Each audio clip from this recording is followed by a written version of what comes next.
Thomas and the Breakdown Train. Every day the fat director came to the station to catch his train, and he always said hello to Thomas. There were lots of trucks in the yard, different ones came in every day, and Thomas had to push and pull them into their right places. He worked hard. He knew now that he wasn't so clever as he had thought. Besides, the fat director had been kind to him, and he wanted to learn all about trucks so as to be a really useful engine. But on a siding by themselves were some trucks that Thomas was told he mustn't touch.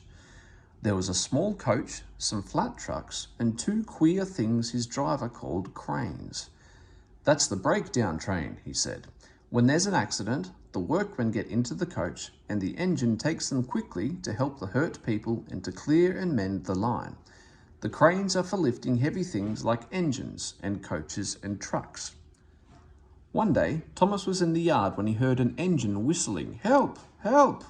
and a goods train came rushing through much too fast. The engine, a new one called James, was frightened.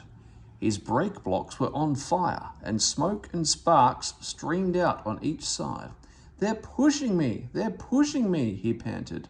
On, laughed the trucks, and still whistling, "Help! Help!" Poor James disappeared under a bridge. "I'd like to teach those trucks a lesson," said Thomas the tank engine. Presently, a bell rang in the signal box, and a man came running. "James is off the line! The breakdown train! Quickly!" he shouted. So Thomas was coupled on. The workmen jumped into their coach and off they went. Thomas worked his hardest. "Hurry, hurry, hurry," he puffed. And this time he wasn't pretending to be like Gordon, he really meant it. "Bother those trucks and their tricks," he thought. "I hope poor James isn't hurt." They found James and the trucks at a bend in the line. The brake van and the last few trucks were on the rails, but the front ones were piled in a heap. James was in a field with a cow looking at him, and his driver and fireman were feeling him all over to see if he was hurt.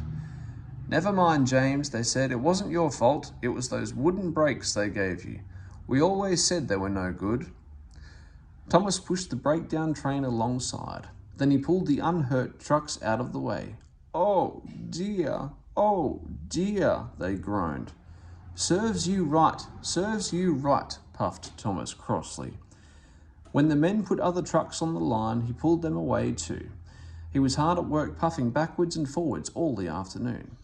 "This'll teach you a lesson, this'll teach you a lesson," he told the trucks, and they answered, "Yes, it will, yes, it will," in a sad, groany, creaky sort of voice. They left the broken trucks and mended the line. Then, with two cranes, they put James back on the rails. He tried to move, but he couldn't, so Thomas helped him back to the shed. The fat director was waiting anxiously for them.